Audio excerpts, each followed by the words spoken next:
Guys, thanks so much for doing this. Hi, guys. It's me and Questlove. Hi. Hi. Hi, you and Questlove. Hey, Beast.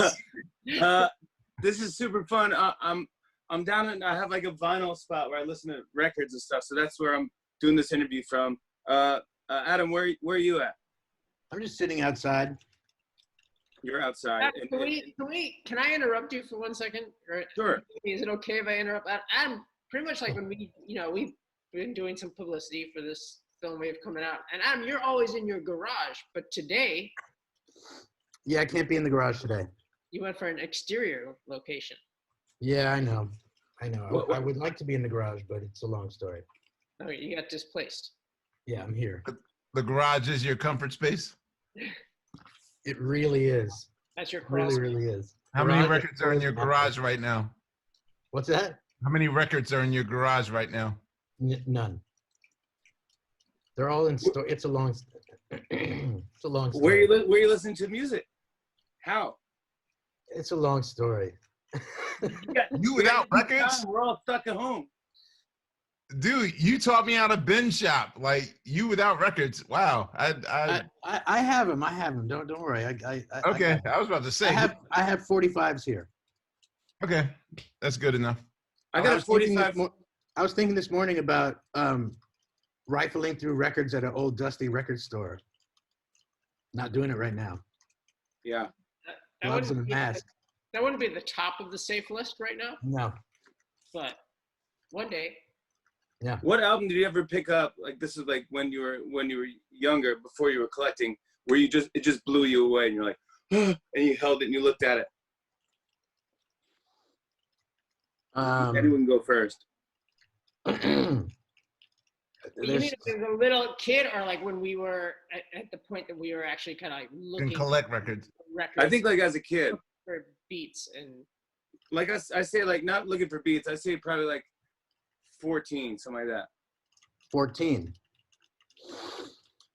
I'm gonna say I remember. I remember I was like 13 and I bought the Elvis Costello and the Attractions album, the one that had the extra 45 in it. Armed Forces, exactly. And like, Oh, really? the cover honestly to me was like whatever, but then the fact that it had this extra 7-inch 45 in the, like, included in the record, it just like that kind of blew my mind. I was like, wait, does everybody get this? Am I only getting this? Right. Like, how does this work? Wait, you guys did that for some record that you guys did. Didn't you guys do it for did you do it for this box set? Oh, we might have. Did we put an extra 7-inch in there? No, I think Adam, you gave me like a random. We put out a 45. record. We put out a record. I don't even remember what it was, but me and Mike went through our 45s and just grabbed like 100 each and just random 45s. Just Yeah, I got one from you. It was like some French band or something. Yeah. yeah. Yeah. Are you saying you guys just put custom 45s inside of the boxes? Like No, it's just from our collection. Our 45 Throwaway. pins. Right. I did that with my book once. I put like just money in there just to freak people out. Like, here's a random 20. It was the same thing, but a $20 bill would be a lot better than some of the records we put. These were really like the extra 45s that you just bought, and you're like, all right, I never need to listen to this one again. Yeah, for my household. You got a great one. Yours is special. Thank you. Yeah, well, I didn't know that Armed Forces came with a special 45 because I thought in my household, the day that Songs in the Key of Life came out, that was the first week of school in the first grade for me. So, like, I remember that being an event, and I remember not liking the record cover because I thought that Stevie Wonder was drowning in donuts. So, I mean, because, whatever that. Really? Record cover, yeah, it's a more abstract record cover. I mean, just think of the cover of Songs in the Key of Life. It looks like, French Swiss cookies or something. Like, what is that cover? Well, the single was All Day Suckers and something else, right? I can't remember. Yeah, Saturn. All Day Suckers.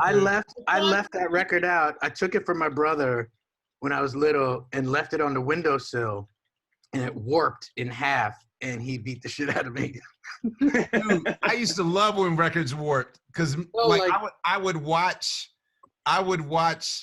to see how the needle would like do the worm.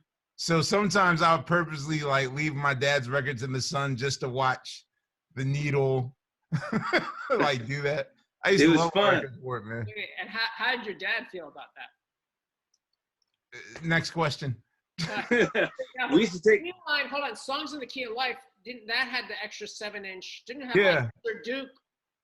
Was it like Sir Duke? What was the extra? No, he put 4 songs. It was like All Day Sucker, Saturn, Ebony Eyes, and the harmonica solo one, Easy Going Evening. Mhm.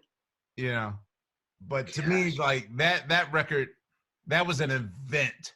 Like that was War of the Worlds. Like we brought it home and we sat in front of the stereo and stared at the speakers and like took all 4 sides in, sat as a family listening to it. Like that album was an event when it came out. That's amazing. You had that as an album. I mean, as an experience for your family. Because I think about it, like that album was like the culmination of like all those incredible Stevie solo albums. Mhm. In my mind, Intervisions, whatever. It's kind of like those all had been leading up to that moment, Oh, absolutely. right? For Stevie. Without a doubt. Guys, this is Beastie Boys' book. Beastie Boys' Story is coming out on Apple Plus. Directed by Spike Jonze. Tells a story about you guys, but also, have you seen it yet, Quest? Hell yeah, I've seen it. It is so good. It's directed by Spike Jonze, but it's actually a live conversation with you guys, but also classic, never before seen video from you guys, and it's just to hear your perspective. I thought it was so different and so cool. Did you like doing the live part? Was that awkward? Was that? It was definitely awkward. I mean, it wasn't just a conversation. Like Mike and I wrote like a whole script. It was like it was a show. Yeah, you left out the. Like, Remember when you did one version where you guys were dressed as someone was a waiter and you were in France? Do you remember that? Yeah, Yeah. Spike cut all that. Yeah, Spike cut that. That was in the earlier iteration, and Spike was like, no one cares about you guys. I know. I want to see. I feel like all your fans are cult fans. Like there is no casual Beastie Boy. I want the director's cut because I've been telling my girlfriend and her full family, like, yo, wait till they tell the Ring story, and it never came on. Yeah. And I had to reenact the Ring story. No, what The you're Ring saying story is one of the best director's stories cut. ever. That's the best story I've ever heard in my life, man. Yeah. Well, I think I'm trying to think. I think in the extras, I don't know how you'll access them, but in the extras, there's a version of the Ring story that when we did it in the theater, like I have to actually give it to Spike. It was like a Spike Jonze extravaganza. It was like this thing. Like Adam started telling the story like in one part of backstage and walked all around, and everybody followed him, and then it kind of all made sense ending up on stage. So somehow Got cut. that got cut. Yeah, I know that's one of my favorite stories from the thing too. Got cut. I guess you have to cut something because it's just it was great. What you did, it told the story and it weaved the story is great. But for a lot of people that don't know Beastie Boys before rap, how would you say? How did you both meet? You were in 2 separate bands. Yeah, Adam was in a band called The Young and the Useless. MCA and myself, we started this band called Beastie Boys along with John Barry and Kate Schellenbach. So, and just after school, we'd either go to Yauch's house in Brooklyn or we'd practice at John's house on the Upper West Side. And then Adam was in this band, The Young and Useless, who were like, we were, say, I don't know, 15 and 16 years old. And those guys were 14 and 13 years old. So they were like the next generation. They were all of 1 year younger. And I don't know, Adam was just around, and then John Barry, who was the guitar player, was like sick of it, he wasn't into it anymore. we were like, what are we gonna do? And Adam was like, kind of like, there was that thing, you know, when you're 15 and it switches up who you spend every day after school with, and it would kind of switched up that we were hanging out with Adam every day after school. Anyway, so it was like, yeah, you play guitar, right? So you want to be in the band? That's wild. Adam, does And that sound right to you? I mean, I thought it was that you held a bunch of auditions and found the best guitar player. Is what I thought Yeah. it was, but I guess I was just Or standing. Gabor Szabo came through for the audition, Adam. Yeah. You know, a lot of great guitar players. Les Paul, but Gabor Szabo. you really dazzled us.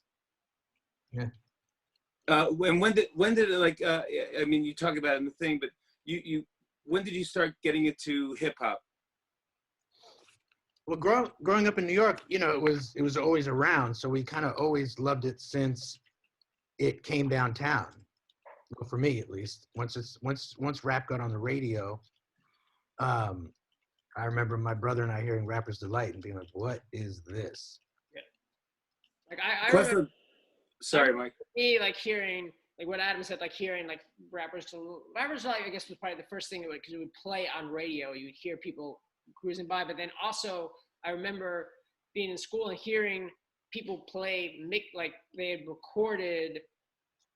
Was it? I don't know if it was Mr. Magic or it might have been the Zulu Beat Show, but it was like hearing like hip hop mix show, like mix tapes of like live things, and just as soon as I heard that, I was like, wait, what's that? And then it wasn't until like what Adam said. Then when all of a sudden there was like a night where like Africa Bambaataa DJ'd downtown at this club called The Grill in the East Village, and we all went, and it was like at that point on, it was like you couldn't really be interested in any, you know, when you're a teenager, like we couldn't be interested in anything else because that was the first music we heard that was completely new, revolutionary, just exciting beyond anything that we'd heard. The first time I met you, like the very first tour the Roots ever did was the Ill Communication tour with you guys in '94. That was the first time you guys properly toured? A real very, tour. I mean, you guys were very together as a band at that point. we pulled the Hendrix by exiling to Europe for 2 years and working out of any club. I mean, it's like, you know, you're overweight and you go to the gym for 2 years and work out. So I don't count like those 2 years in Europe working out in all those clubs. Like once we were ready, then we came back to the United States and immediately went on tour with you guys. And the first story you told me that you said Africa Bambaataa, you went to go see him play at Negril, and you said that he went back and forth on the drum break to Hey Mickey by Mickey. Tony Yeah. Basil. Oh, absolutely. Actually, truth be told, I think he had Jazzy J go back and forth. Because Jazzy J was like, you know, doing the dirty work, getting his hands dirty, literally. But yeah, and it was literally that. But that was what was so freaking mind blowing about it. Like Right. he took the funniest record imaginable. I think in this world, it's like if there's a drum break, then it's hip hop. And as long as you just play that drum break, it's hip hop. But I could imagine, like, I found that 12-inch eventually. I found that 12-inch maybe like 6 years later, and I thought, okay, I'm gonna conduct this experiment. And I did it once in a club to see if I can just go back and forth on the drum break for like 10 minutes, but it was almost like an Andy Kaufman experience. Like I was trying to test the patience of the audience, so I stopped doing it. But yeah, that's the first story you told me about him doing Oh Mickey for like 10 minutes. Did you, what do you call it? I got Cookie Puss Cookie Puss.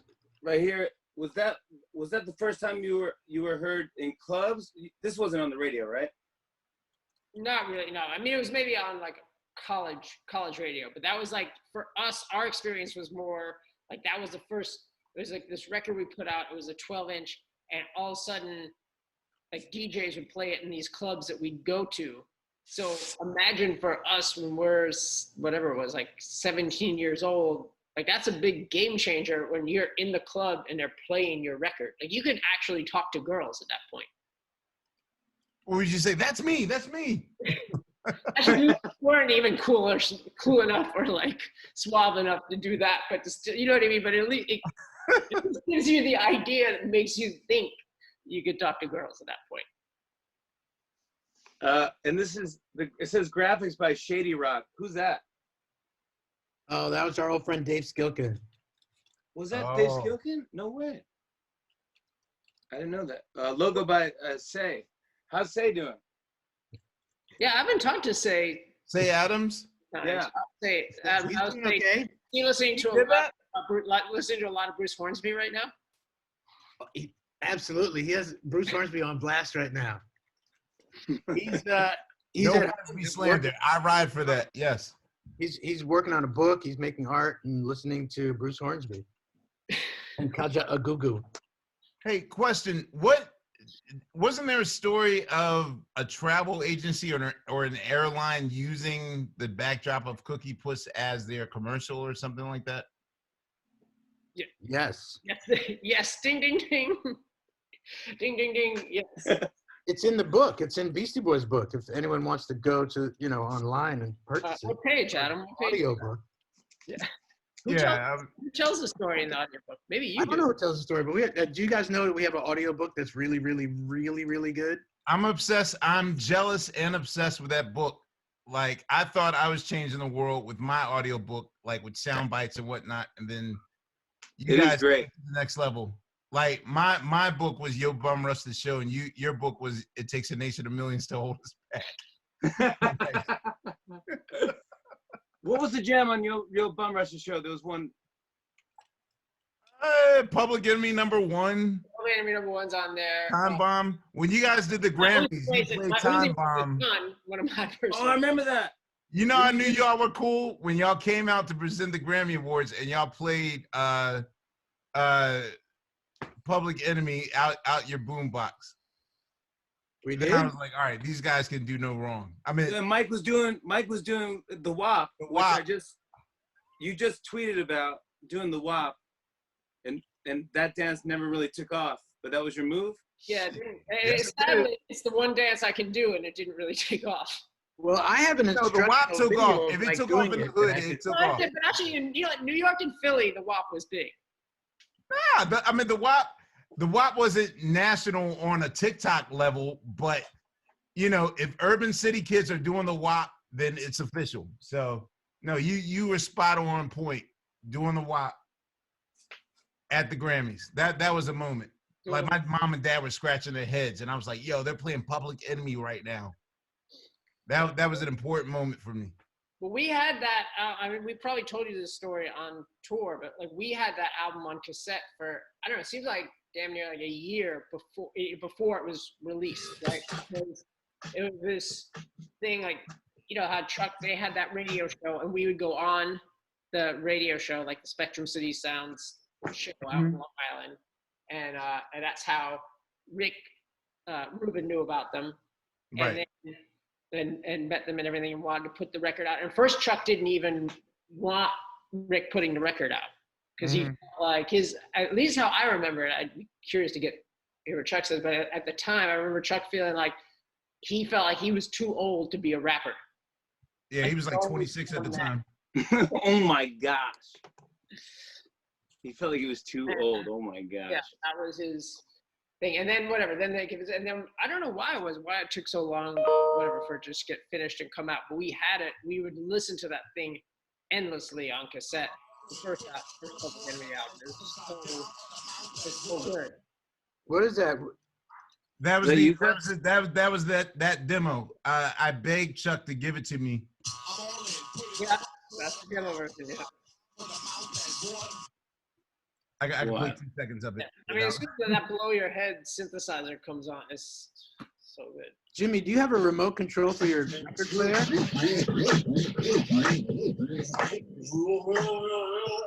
Wow, you don't have to. Yeah, I got a remote control.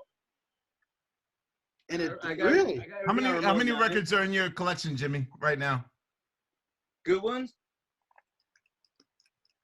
There's out of all of our record collections, I will say that only 10% of them are keepable and good. The rest is taking space. Like I have 190,000 records. I only know 300 of them. Yeah, I got like Rappin' Duke somewhere. I like Sorry. Rappin' Duke personally. Mhm. Yeah, we I'm think like, we Rappin' Duke. Like personally, like nice, like he's a nice guy. Personally, or just No. or I just like meant ha ha ha. it's any song that comes out between. I think that between the age of 11 and 15, anything that comes out that you take in, like you're going to like, whether it's good or not. Like the thing is, like I'm friends with Debbie Gibson now because her music came out at that time period, and I like was in Columbia House. I didn't send those records back, so you know what I mean. Like, I took it in. So did you scam Columbia House? hell yeah, Yeah, Me you too. pay what you put. as like, my you grandmother, as pay 5 pennies to the thing, and you get like 5 albums back or whatever it is. I miss Columbia House, man. Yeah. Me too. I miss it. Now, Wait. fun fact, Amir. Fun fact, and it's not in the book. I don't think it's in the book. When we started working with Russell Simmons, one of the first shows he booked for us as a rap group was opening up for the Rappin' Duke. It was like UTFO, What? Yeah, it was a big bill. I think it was in Philly. Duke, and maybe I think it was like Baltimore. At the After Midnight, But it might have been Philly. I'm not sure. you know what a funny story about Philly is? All right, so for those that don't understand the importance of Hold It Now Hit It, and they explained it in the movie. Hold It Now Hit It was, first of all, one of the most sonically loudest rap records of the time when it came out. Like, so the idea of older people doing this when like cars come down the block, like the reason for you to get woofers and tweeters in the back of your car and you don't actually have a trunk, Hold It Now Hit It would be like the tester song of endurance to see whether or not your speakers could handle that amount of bass. So the idea of like bass being a nuisance in your car system, Hold It Now Hit It was the tester. But here's the funny thing about Hold It Now Hit It and its relationship to Philadelphia. When Def Jam first printed up the first initial promo copies of Hold It Now Hit It, they accidentally put the a cappella version as side 1 and the regular version that's on the album as side 2. We never, ever, ever heard those drums until License to Ill, the album came out, of which we were all collectively like, wait a minute, what's this drum machine? Where's the regular version? We only knew Hold It Now Hit It as an a cappella, which it should be noted that Hold It Now Hit It was also the first a cappella. Y'all called it what, Acapulco, to be funny? Poco mix or something, yeah. Yeah, like the only way I can describe it, and this is a weird reference, there's in Chris Rock's Pootie Tang movie, there's a song where there's no music whatsoever, and all he does is sit in silence. Like, the name of the song is, and to us, it was like, yo, they are so cool. They don't even need music. All they do is have their voices. So like all of old school, even to this day, I never ever play the drum machine version, the regular version of Hold It Now Hit It. Like, to Philadelphia, that a cappella was just like, that was some Harlem Globetrotters Magic Circle thing, which is so weird that like, that the world doesn't know that. For Philadelphia, only the a cappella version of that will do. Guys, we come back more with Beastie Boys, talk about their movie.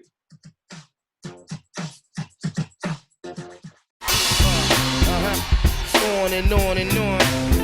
I said, and it's on and on and on.